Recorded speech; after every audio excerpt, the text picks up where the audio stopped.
এই আবু তালেবের ভয়ে আবু জাহেল আমার প্রিয় নবীর গায়ে হাত লাগাতে পারে নাই।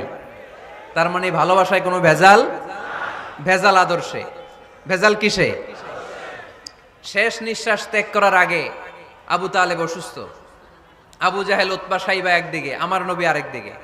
আমার প্রিয় নবী বললেন, চাচা আজীবন আপনি ছাতার মতো আমাকে আশ্রয় দিয়েছেন, আজীবন আপনি বাবার মতো কোলে পিঠে করে মানুষ করেছেন, একবার একবার শুধু আমার কানে কানে বলেন লা ইলাহা ইল্লাল্লাহ মুহাম্মাদুর, বাকিটা আমি আল্লাহর সাথে বুঝে নেব। কিন্তু আবু জাহেলও পাশে আছে না নাই? আবু জাহেল কয় না, আবু তালেব খবরদার, আজীবন যে শিরকি ধর্মের উপরে ছিল ওইটার উপরেই থাক, বাপ দাদার ধর্মে চুন কালি মাখিস না। একবার আবু তালেব প্রিয় নবীর নুরানি চেহারার দিকে তাকায়, মনে মনে ভাবে এখনই পড়ে ফেলি কালিমা, মুহাম্মদের আদর্শই আমার আদর্শ বানায় ফেলি। আবার যখন আবু জাহেল উতবা সাইবার দিকে তাকায়, মনে মনে ভাবে না, আগের ধর্ম ছাড়তে চাই না।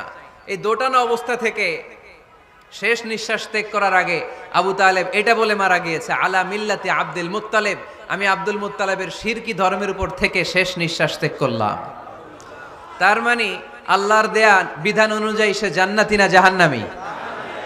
শুধু যে নবীরে ভালোবাসছিল কোনো কাজে আসছে? কথা বলেন। তাহলে শুধু ভালোবাসা আমারে বাঁচাতে পারবে না। নবীর ভালোবাসার পাশাপাশি আমার নবীর আদর্শ জীবনে থাকার দরকার আছে না নাই?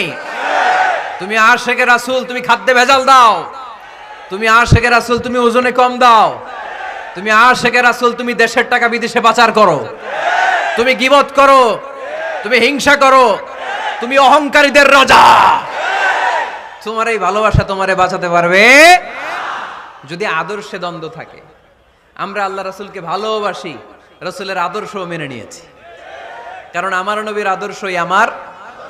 কথা কি বুঝতে পেরেছেন?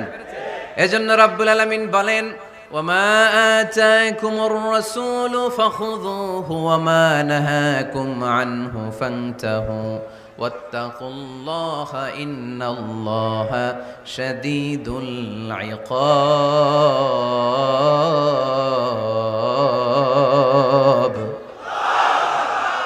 যা রাসূল নিয়ে এসেছে ধরো, আওয়াজ করে, যা রাসূল নিয়ে এসেছে, যা নিষেধ করেছে।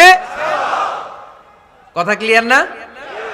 একেবারে ক্লিয়ার, পানির মতো ক্লিয়ার। রাসূল যা নিয়ে এসেছে